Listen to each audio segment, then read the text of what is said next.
And so, thank you, Paul. Thank you for that introduction. And I am so very thankful to be here with you all right now, whether you're here, whether you're teleconferencing in. It is truly my honor. And so when Dr. Grossfeld asked me to be a part of this conference, I was like, what can I do? Sign me up. And because I got to tell you, Paul, he loves you guys. And that's the truth. He can't say enough good things about all of you, about your children, about how you have impacted his life. And so he's super excited. He might be trying to play it cool right now. He's super excited about this week. I want you to know that. And he's been working hard all year long to prepare for this time. And so, again, I thank you, Paul. And I had the chance. I've been sitting in the back of the room for the last 30 minutes, listening to your questions and listening to your concerns. And I know you got notepads out. I see them. I'm not going to have a whole lot of slides on here because if you've seen your agenda, you've got a lot of notes to take over the next couple of days. And I want this talk right now to be a little different. I want it to be a little more about feeling. And that's not my place I normally go. I know people usually think Chaplins are all about feelings. It's not my go-to place. I usually like it up here. I like to get into the knowledge of everything. I'm a good chaplain, but part of the reason why I'm a good chaplain is because I'm good at reframing things. That is to say, I'm good at looking at a problem and looking at how a family is interpreting it and helping them look at it differently so that they can end up coping a little bit better. Like, I'm not a hugger. We might have a lot of huggers out here. I'm not a hugger. That's not me. And there's a lot of chaplains who are. They're fantastic huggers. I'm not. And so it's easy for me to get lost in the details, the minutia. I can stand up here and have slide after slide about coping and how all the stressors you're going to face. I could have slide after slide about all those things. And the reality is, you already know. You already know what you're facing. You've been living it out.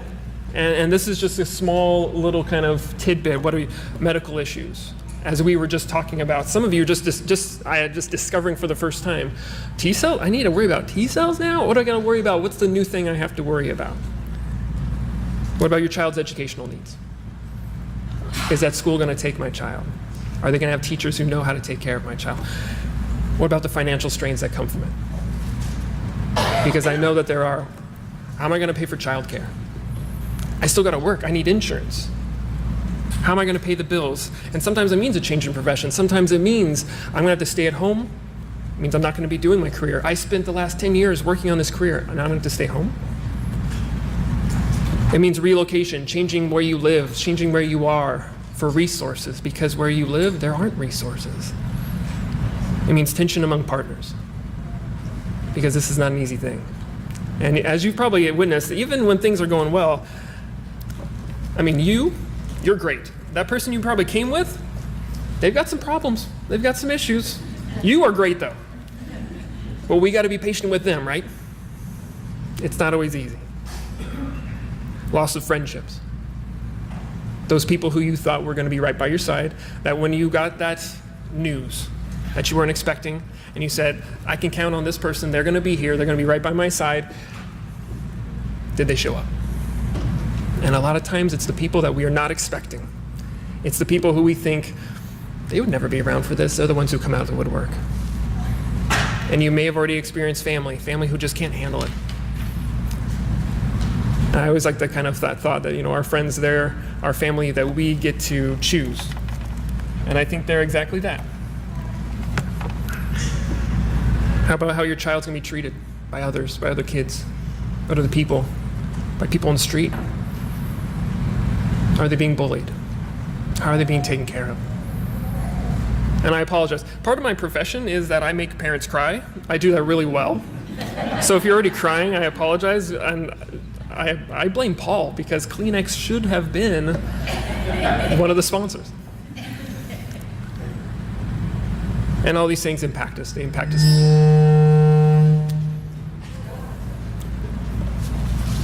I have a metal hit. No, I don't have anything metal.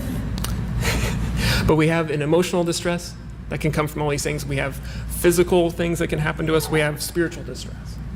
I believe we're all spiritual. And Doesn't mean that we have to rely on a religious tradition to be spiritual. I believe it is the connection of all human beings. And so we experience all of these things. And so I got to tell you, I was a little worried when one of the things that when Dr. Grossfeld asked me to be a part of this with you, and he said, Ryan, I want you to come and talk about coping. And I went to him and we sat in his office and I said, Paul, I'm used to being, when I speak, the expert. So when I usually go and talk, I'm an expert. I'm an expert on spirituality or grieving or loss or how it is to be in the hospital. I'm an expert on all these things. So I know when I'm talking to a whole group, I'm the expert. And I said, this is the reality. You are the experts. You are the experts. There's 51 families who are here. There are 51 experts on Jacobson syndrome who are in this place. And as I was listening to your conversations, there's one mom over here, and I don't know your name, I'm sorry. Mom over here. Your name? Yeah. Jasmine? You were saying into the microphone, you said, I'm having to tell everybody what's going on with my kid. And you're like, I know everything, and that's it. You're going to become experts on Jacobson syndrome. If you're not already, you will be. You're going to know more than pretty much anybody else. But more to the point, you will always be the expert on your child. Always. There is no one who knows your child better. No one who knows what they feel like. You know every cry of your child, right? Okay, I hear this cry in the back room. Okay, oh, that's not a big cry. Okay, there's nothing really wrong. They're just whining about something. I have the same thing. I have 2 kids. I can tell with every single cry what is wrong with them. And you know that cry when they're in pain, right? There's a specific cry. It's like, wait a second, that one jumps you up. You know your child. You know them better than anybody else. In the hospital, I have a couple rules that I always tell families. And rule number 1 is mom always right. I can usually tell how long claps over. I can usually tell how long a couple's been together by how much, if it's dad who's involved, how much dad argues with me. If they argue with me, I'm like, you guys haven't been together very long, have you? If his response is like, yes, that's right, then I'm like, okay, this guy's smart. He knows. He's been around the block a little bit. You are the expert on your child. Moms in the hospital, always right. Second rule in the hospital, bedside nurse, always right. As long as mom and your bedside nurse are always happy, everybody is happy. But I want to say this because I want you to know that you are, or you soon will be, dealing with very difficult children. Because these children, they think they know everything, and talking to them will feel like you're banging your head against the wall. And the children I refer to are, of course, these children. So these are medical students. And I apologize to all the physicians who are here. I mean, is this like a worst nightmare right here or what? So I work in the hospital. Obviously, we're a teaching hospital. We have med students, we have residents, we have fellows. We've got every single thing. We got everything, every kind of student imaginable. Every family I talk to who has a child who has a chronic illness, this is their worst fear right here. Why? Because they think that they're the experts. And they're going to come into your room and they're going to ask you all these questions and you're going to be like, have you read my chart? Because I'm pretty sure that's in my chart. Have you read my chart? And they're going to be like, yes, I did. And you're like, well, because if you did, you know these things. Why are you asking me this? You've asked me this 5 times. I bring up these children because you are the experts. And we're going to need you to be patient with us. Because we're not. And as you've already experienced, it's difficult. It's difficult to come into the hospital, to have all of these things happening, and to again have to explain over and over again why they're wrong. Because usually they are. They don't know your child, and they don't know about Jacobson syndrome. And so I hope through this talk, one of the things I really want you to take away from all of this is I want you to be empowered by who you are and who your child is. If you take any notes from this, maybe I might have some one-liners in there that are helpful, do that. But really, I want you to feel these things because these things are the truth. You are the experts. So like it or not, we are going to be a big part of your life. Because now you've joined an exclusive club. And it's a club that you never planned on joining, but here you are. And as you educate them, because you will, it's hard to be humble. I had another family who I followed. This little boy, he had a genetic disease called osteopetrosis, which you may or may not have heard of. His particular brand of osteopetrosis is called autosomal recessive osteopetrosis. There's actually 1 in every 250,000 births. And it's one of those things that, as a physician, doctors will always be like, you're never going to see this. So at Children's, we have 2 patients we follow who have this kind of defect. And I remember, and so after this little guy was born, after we diagnosed him, he spent the next year, of the 365 days in the hospital, he spent 254 days of the 365 in the hospital. And in one of those days, in one of those encounters, it was probably about 2 years after he was first diagnosed, we were in the ICU again. And I accidentally bumped into one of the computers in there. They always have the computers in there. I bumped into the computer in there, and it was a black screen. The black screen goes off, and what is on there? Wikipedia. And what was the bedside nurse Wikipediaing? Osteopetrosis. And I turned to his family and I said, does this fill you with lots of good feelings right here when your medical team they don't even know what's going on with your child so much, they got a Wikipedia it. This is what you face. And it's a daunting task. But I know you're strong enough to do it. Just like this little guy.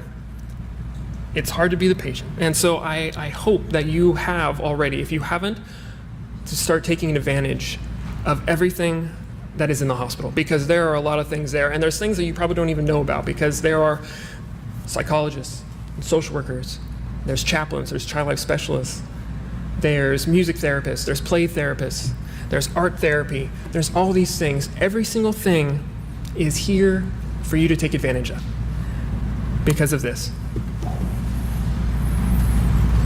It's okay to ask for help. It's okay to ask for help. A lot of the things I'm going to say, a lot of the slides that are going to come up here, you're going to logically know them. And so in your head, you can say, I know that. And then up here, you're saying, I know that. And down here, you're like, oh, but I can't ask for help. The families I work with on a regular basis, it's the hardest thing for them to do. Why? Because I'm the one who helps other people. I'm the one who is out there. It's not me that needs help. I'm not weak. I got this.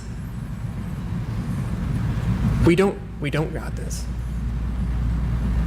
I was thinking about how my day normally goes. From the moment we're born, we need help. That's just the way it goes. You guys anybody have babies right now? Anybody with babies? I got one guy. Has that baby got it on his own? Nope. He needs help for what? Everything. Okay, so now I get up in the morning and I'm like, okay, what do I want to do? I got to get in the shower. I got to get cleaned up.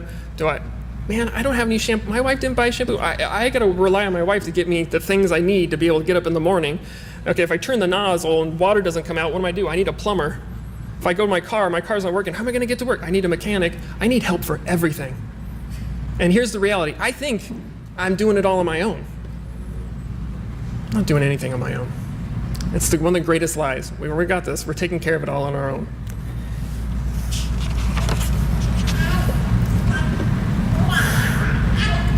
I should be able to handle this.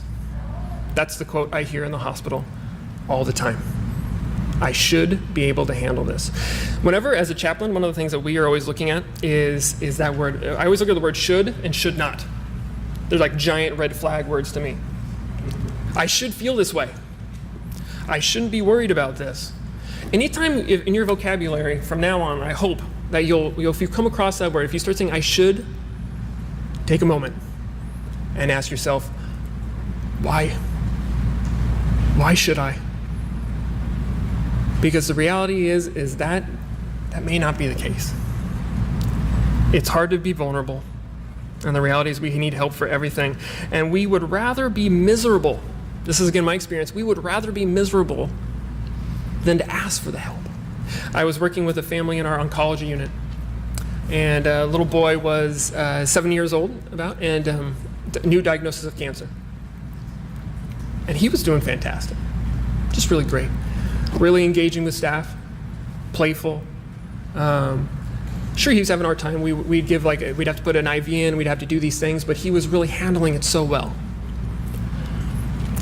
His mom, on the other hand, not so much. She was extremely anxious. And I worked with her and I would talk with her, and about the third time they came inpatient, there was a distinct change in her son, where he wouldn't talk to us anymore, and he wouldn't smile anymore, and he wouldn't engage with anybody, not even the child life specialist. Their whole job is to play and give you toys. He wouldn't even acknowledge them. And as I tried to talk to Mom, she told me this. She said, "This is a miserable time.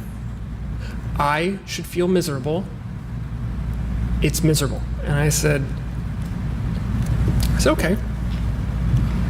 I'm like, so you're on the unit right now. I'm like, so does everybody here look miserable? And now, of course, not everybody on the unit was miserable. And she knew that. And all she did was, again, say, this is miserable. It's right to be miserable. I'm miserable. I said, okay. It's okay. And for her child's entire oncology treatment, she was miserable. And that misery infected her child, her entire family.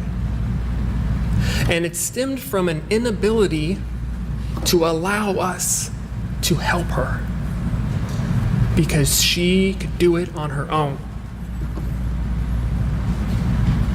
And so she was miserable on her own.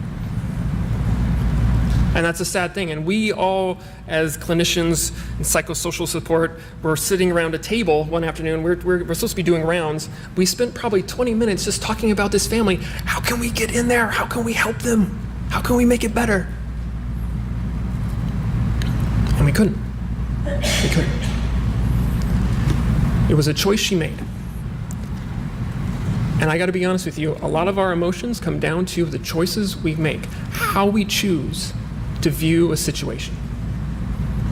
And there's a lot of people who are angry. I see them all the time in the hospital.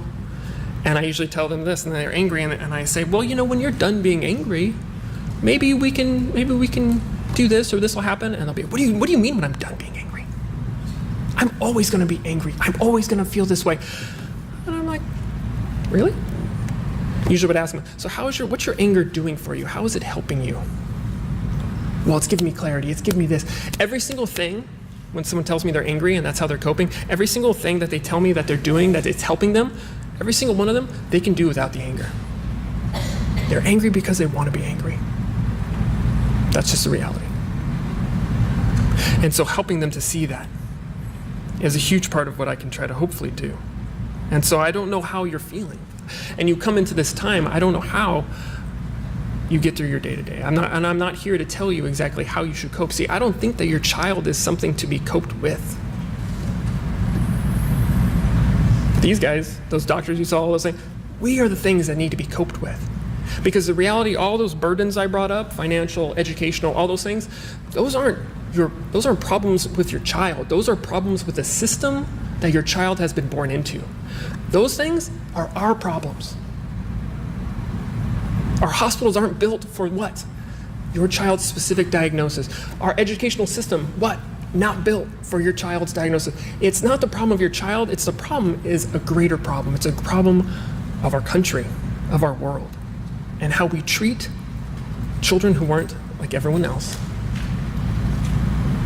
Because the reality is, statistically, families who are dealing with chronic illness, you cope better than families who have typically growing children. You also have more chronic stress, more chronic anxiety. That's what studies show. But the reality is that you know how to handle it better. Why? Because you have been facing it this whole time. And so when families who aren't used to facing that kind of troubled times, when it comes into their realm now, all of a sudden they come into the hospital, they're a hot mess. I gotta tell you, because I see them all the time. When you come into when families who have a chronic illness, who know how to manage the hospital, and who know how to manage their child, who know how to do all these things, they come to the hospital, I'm not worried about you. You got this. You're the expert. I remember I had a young man who came in the hospital I came to go see. He was 17 and a new diagnosis of irritable bowel. Perfectly healthy. And he was losing his mind. Why? Because I'm not going to be able to eat the same food as my friends. And I'm like, I know that's troubling. I told him, I know it's troubling. I'm like, but if this is the hardest thing you've had to deal with so far, it's okay. Count yourself as lucky, because there's a lot more things going on. We can get through this. We can get through this. And so our attitude can make all the difference. And actually getting ready for this time, I actually spied on a lot of you. You don't know this probably. I was reading through some of the forums, like the 11Q forums, so I could read your questions, and I could see kind of really what I saw, and that was your heart for your children. And the thing that I kept coming back to over and over again that I wanted to say to you was this.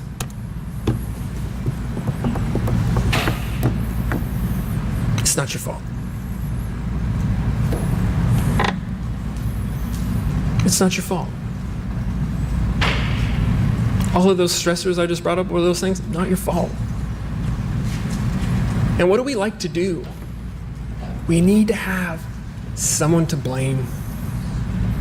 We need to have a place where we can lay all those things. There needs to be someone who's responsible. So who's going to be responsible? Usually what it comes down to is parents saying, it's my fault. It's my fault. They came from me, right? I must be defective in some way, right? No. All those people who have typically growing children, did they do a lot to make sure that their children were typically growing? No. They did the same thing you did. We're not so special in that regard. And again, logically, I think we can say that, and we can say this wasn't my fault. But again, emotionally, I think it's a lot harder. And again, it says, my child is broken because of me. And so I remember I had a family I was dealing with just recently who, it was a younger mom and was having difficulty. Her child was just recently diagnosed with a mitochondrial disease. And as we began to talk about what was going on, what she told me was that the reason her child was born with this disease was because of her sin. She said that she had sinned and that God was punishing her child because of her sin. And I allowed her to talk, and she vented these feelings. And after I assessed these things, I tried to talk to her, and I said, you know what, I don't think that's the case. You know, and I appealed to her religious tradition, and I said, you know, in your religious tradition, it says this. Actually says the opposite of what you're saying is true. And so I don't think that's what's happening. And she said, no, you don't understand. It's my fault. This is my fault. I sinned. God's punishing my child. And so there was nothing I could do to actually change her mind in that regard, as much as I tried. Nothing I could do to change her mind. As I tried very hard. Because at the end of the day, she needed someone to take the blame. And I see this a lot. And really what it comes down to is grief. And so normally when we think about grief, I know what we think about is death, right? Grief isn't about death. Grief is about loss. And there is a lot that we lose when we come to a situation like this that we were not planning for. And I see this all the time in the NICU, with my moms in the NICU in particular. So when you may have experienced this yourself. What are those things that what do we like to have before our baby's born? You guys are going to know exactly what I'm going to say. What's the whole, we got a whole list of items. What is it called? Birth plan. All the dads had like a sigh of like, oh yes, birth plan. The birth plan. It's like the almighty birth plan, right? Everything it's like 10 pages long. Everything, this is how I want my birth plan to be. This is what it's going to be. I'm going to be all natural. I'm going to be in a forest surrounded by rabbits or something like that. It's the birth plan. You know what I'm talking about. There was no deviating from the birth plan. I want to be at home. I want to be in a hot tub. I want whatever it might have been. And then all of a sudden, what happens? Our families are in the NICU. All of a sudden, it's not at home. Where is it? It's an urgency, and I was going to be all natural. Nope, it's an urgency section. Where is it at? It's at the hospital, not at my home. Okay, well, I want to be able to go home right after that. Nope, your child's going to go into the NICU. Okay, well, I wanted my first night with my child to be, we're going to take this bath. I got their pajamas laid out. Nope, you don't even get to hold your child. And so when I am in the NICU with moms and they're feeling upset, and I usually tell them, I have to stop and I have to tell them, I'm like, yeah, you're grieving right now. And they look at me like I'm crazy. And I say, what you're grieving is the loss of the plan. You're the loss of what you wanted to happen, what you expected to happen. This is loss. You lost it and weren't able to have it. You're grieving. You're not crazy, because they think they're crazy. You're not crazy. And so I ask all of you today, have you grieved? And maybe are you still grieving? Because I think a lot of times we can misdiagnose ourselves with how we're feeling. Because there is a loss that happened. Because we all have plans. We all have an idea of what our child is going to be like, who they will be, who they will grow up to be, and what they will do. And if you're anything like me, so I had lots of plans for my children, just like you did. One thing that I wanted for sure is that I want my son to be a nerd. And I was terrified and continue to be terrified that he will be a jock, that he will love sports. So we live right by Qualcomm Stadium. I don't even watch football on Sunday. I hate football. I hope that the Chargers leave San Diego because it creates all kinds of traffic for me because I live right by there. I can't wait for them to go. And as my son has gotten older, he's now 6 years old, and he's been demonstrating this really amazing ability in sports, I got more scared.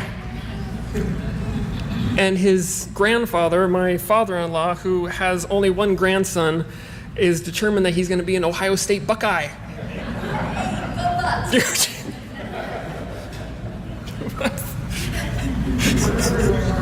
They're everywhere, that's right.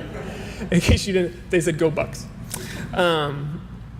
But when out of 7 grandkids, he's got one grandson, that's mine, and he's like, why, Ryan? Why were you the one that had the grandson? Because he knows I don't care about sports. I have this idea of what I want my child to be. We all do. And in that, inherently, is a kind of grieving, there's a kind of loss, because there are things that your children won't be able to do. And I'm not saying they won't be able to do all the things that they should be able to do, all the things that they will be able to do, maybe the things that they love to do. But we all come with expectations. And one of the things I've learned working in the hospital is this: expectations lead to unhappiness. When I do marriage counseling, all I talk about expectations. That's all I talk about. And they're like, well, don't you want to ask questions about this? No. What's your expectations about your finances? What's your expectations about, how many children you're going to have? What's your expectations about your work? What's your expectations about sex? What's your expectations about everything? Because it is our expectations that we never tell each other, right? We just expect them to know. You should know this. This is how you load the dishwasher. Or whatever it might be. Expectations. We don't voice them. And what are we when our partner doesn't fulfill our expectations? We're angry. They should know better. Unhappiness. Our expectations usually lead to a lot of unhappiness.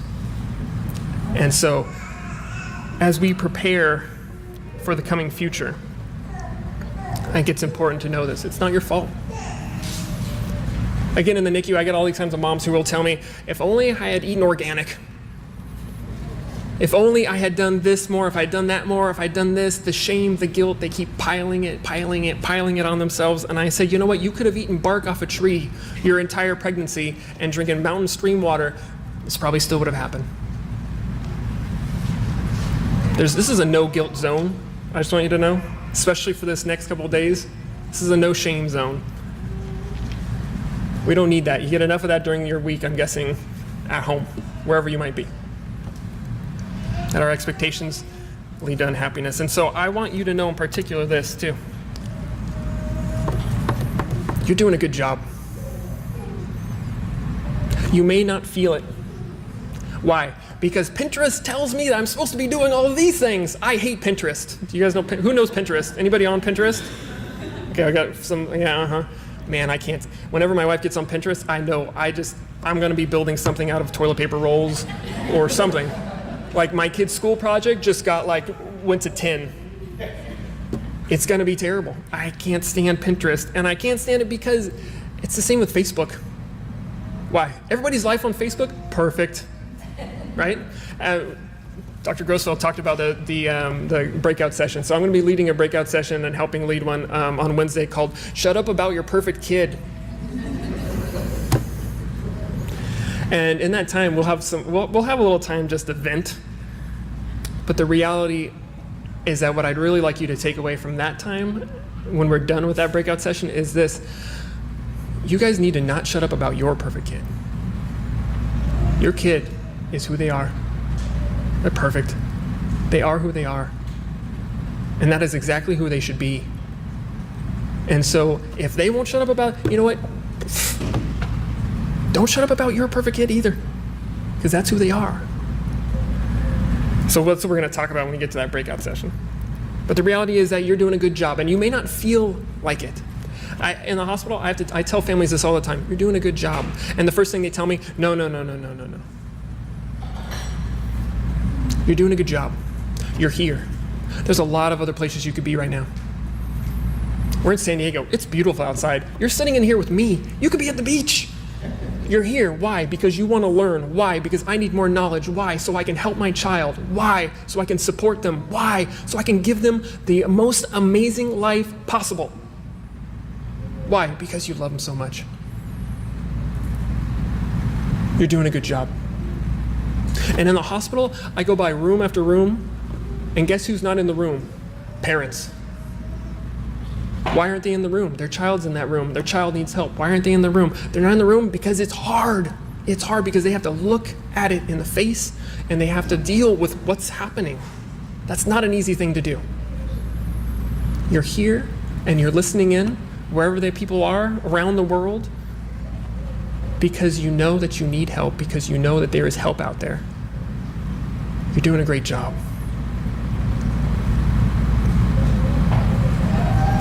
On the wrong thing. And like I said, there's that kind of need inside of us to say, but I should be doing. If I say these words to you, I want you guys to say the last word. And I say, you're doing a good job. And if this is a feeling you have inside of you, but I should be doing more. It was like it was up there. Why do we all feel that way? I should be doing more. Only you know what you're doing is amazing. And the shoulds only lead to shame and guilt and feelings of unworthiness. You are who your child needs you to be right now. I know this. And I think it's easy. To start falling into kind of feeling sorry, not only for, I don't think you feel sorry for yourself, but kind of sometimes feeling sorry for our children. And I have to talk to our nurses at the hospital all the time about this, because they start feeling sorry for you as families, just so you know. And they do that because they really enjoy you, and they enjoy your child, and they love you. But what I have to tell them all the time is this: that family, that family with Jacobson syndrome that's in room 315, they don't need your pity. Because a lot of time, that's what it feels like. And I say, what they need is your compassion. And they go, well, what's the difference? And I go, there's a huge difference, because sympathy is merely saying, I'm glad that's not me. That's what sympathy is. We go from sympathy to what? Empathy. What's the next step? This is the situation. I'm glad it's not me. What do I have to do next? I got to put myself in their shoes. And when we do that, we start to empathize with a person. And most people you've probably found in your life, most people you've probably found are not prepared to do that for you, are not prepared to do that for your child. They'd much rather sit back, stay in that sympathy mode and just be like, oh, I'm glad that's not me. Okay, I'm gonna go on with my life now. Why? Because then I don't have to deal with it. Your stuff is hard for me. I was just sitting with a young woman who's a sibling of a patient who passed away last year, October 15th. He had something called DIPG, it was a pontine glioma, a type of brain tumor. And I kind of walked with him through that path and was there when he passed. And I myself am also a bereaved sibling. And so my sister passed away when I was 13. And so I had told her, I said, you know, if you want to talk, I'm here to talk. So she went back away to college and she's back here for the summer. And she texted me and she said, can we get together and talk? And I said, absolutely. And she said, what's wrong with me? And I'm like, what do you mean what's wrong with you? And she's like, I don't understand. Everything's so different now. And I'm like, yeah. I'm like, yeah, because you get it. Because your eyes have been opened. See, it's easy. I think we all live in this world where, what do we do in the middle at night? 8 o'clock, 9 o'clock, what do we watch? The news. What's on the news? Shootings, murders, looting, fires, war, all this stuff. And then what do we do after we finish watching the news?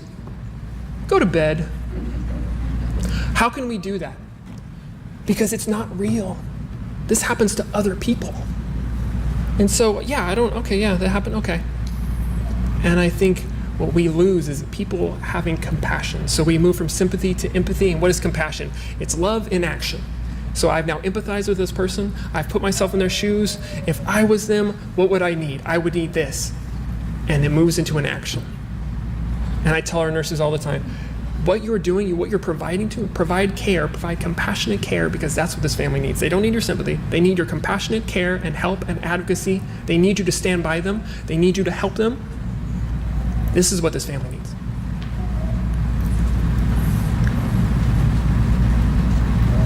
And I see families all the time who tell me this. They say, I can't do this. And you may be here thinking that in your head right now. You may be thinking, I can't do it. And when a family usually tells me this, it's been about like 6 months or something. They've been in the hospital for, the last 4 weeks, and they're like, Ryan, I can't do this. And I go, I hear what you're saying, but here's the thing about that. You are doing it. I'm like, you're doing it. And they're like, but I can't. And I'm like, well, I don't know what to tell you, because you are. Like, you've been doing it for the last 6 months. Yeah, but I can't. You are. You're doing it. Now, you may not be doing it in a way that's tenable for the near future. Sometimes we're doing things in a way that's kind of like we're kind of just one day to the next, and sometimes we need that. But you may be here today, and what you really need is help for the next year and 5 years and 10 years. And maybe how you're working through right now isn't going to be good for that, but it's going to be good for today, and that's okay. And I hope through this time that you'll be able to come up with more things just like that.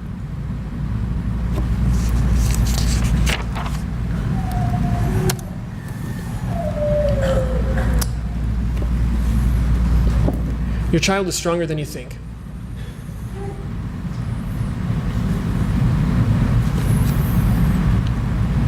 Your child is stronger than you think. And you're like, Ryan, you don't understand. They got hypoplastic left heart. I know everything. I know a lot about hypoplastic left heart. I know about Glenn's and Fontanes, and I know about Norwoods, and I know about casts, and I know about double outlet right ventricles and ASDs and VSDs, and trust me, I'm in all of it.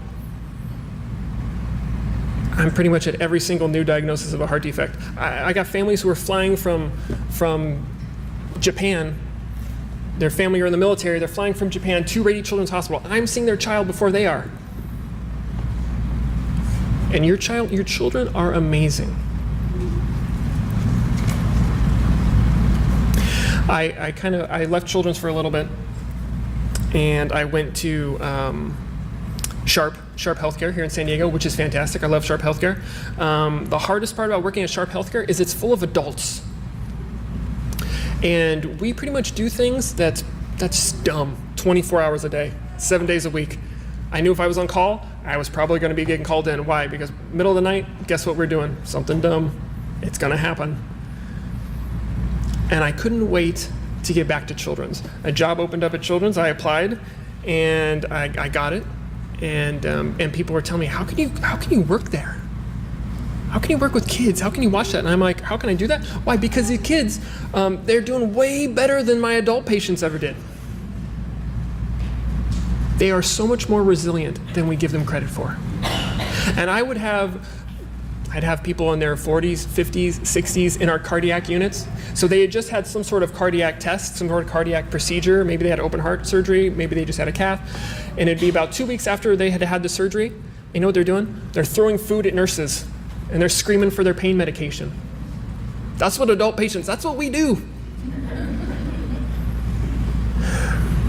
And now I go to Children's, and I'm up in our CVICU, and a little child who's 5 years old just had a heart transplant. A heart transplant. And in the course of a week, he's sitting up in his bed, and he's playing with his toys. He doesn't care. He doesn't care. Why? And some people will say, well, he doesn't know any better. Well, the one thing that's true about that is that he doesn't know his limitations. See, we think that we know his limitations. We know how he should be feeling. We know all these things. The reality is that this is his life, and this is all he's known. He's not scared of it. He's not upset by it. This is his life, and he's a happy little man. I couldn't wait to get back to Children's, because this is where the kids make sense. I always say kids are human beings. Being, present tense, action complete. Adults, you and I, we're human doings.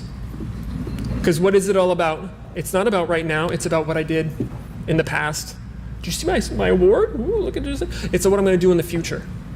And what do we forget? We forget to live right now, right in this moment. And kids don't. Kids live in the present moment. That's why when they fall and skin their knee and they scream and you're going like, this is not that bad, calm down, this is not bad. Why do they do that? Because they think, I'm always gonna feel this way. My knee hurts, I'm always gonna hurt. That's how they're programmed. And we're going, oh no, you're gonna be okay, you're gonna be okay. But then 5 minutes later, what are they doing? They do the same thing. It's like, and you're like, I told you not to do that again. At least that's my house. Sorry, I'm not trying to push that on, project that onto you guys. That's my house. But that's how kids are. Your children are amazing, and they're resilient. They're stronger than we know. And they may need surgery. And they may need things that are going to help them be stronger. That doesn't mean they're not strong. It just means they need a little more help. And the last thing I want to say in this is that your child is a gift. And now I did this, I don't want that guilt to flare up, because it's going to be, I know I should feel like my child's a gift. I know I shouldn't complain. I don't want those things to come up inside of you, because I know that's where it's easy to go. Your child is a gift because they give us the gift of perspective. I said in the beginning that you guys statistically are going to cope way better than a family who's got a typically developing child. Why is that? Because you have been given an amazing and different perspective on life that most people will never ever be able to receive. And I get to see that kind of vicariously through you, through my patients. Why? Because I go home and I know what? Don't take any moment for granted. Because that's what we do all the time. Don't take any moment for granted. And it's easier said than done. I realize that, because I still don't do it. I'm still not 100% effective at this. But I come home from school and I know my kid, he got in trouble. He's like, okay, I was on yellow on the clip chart, Dad. I'm like, what'd you do? I'm like, you were talking, weren't you? Yeah, I was talking. The kid, he cannot be quiet. You gotta be quiet. Stop talking, son. He can't be quiet during school. And I go home and I just hug him and I say, you know what, Jonas, I don't care. I love you. I'm just happy you're safe. You're here. You're right by my side. Because in Rady Children's Hospital in the next year, we'll have 240 new diagnoses of cancer. We're going to have 120 deaths. I can already tell you that. It doesn't change. The statistics don't change. This last Saturday, I was with a family whose child passed away tragically. That's what I was doing. And what I do as a chaplain is that I mean, a lot of chaplains in different areas do a lot of different things. Maybe in the military, they do usually it's more like kind of counseling, like marital counseling. What I do is trauma, and I do crisis intervention. That's what I do all day long. If I wasn't here, I would be in a crisis right now. I'm so glad to be here with you. I'd much rather be here. But that's the reality. Every single day, crisis is happening. And the reality is that you guys know that. You guys know that in a moment, a sniffle, you're like, hold on a second, what was that? Cold and flu season starts? You're going to be in your room. You guys know better than anybody else how fragile and how much a gift life is. And so it's a perspective that I don't want you to lose. I hope you never will. And as you go through life with your family, with your child, that you will be thankful for this day, for each and every day. And I'm thankful for all of you. And so I leave you with this, which is one of my favorite quotes. And it just says, a generous heart and kind speech and a life of service and compassion are the things which renew humanity. And so I hope that through this time and through just each and every day that you yourselves will also renew humanity. Thank you very much.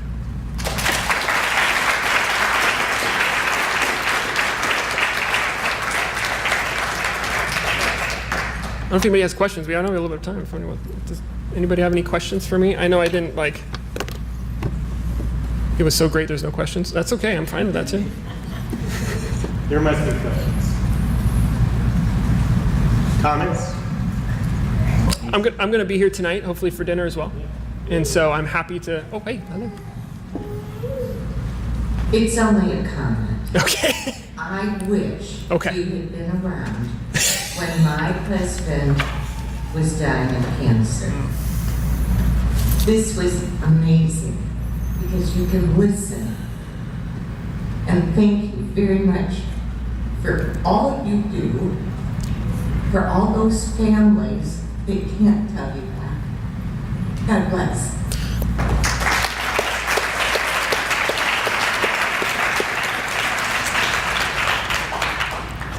I hope this doesn't sound inappropriate. I don't know if I've ever said this to anyone before, but if there wasn't ever a person who I would say is a messenger of God, this is the guy.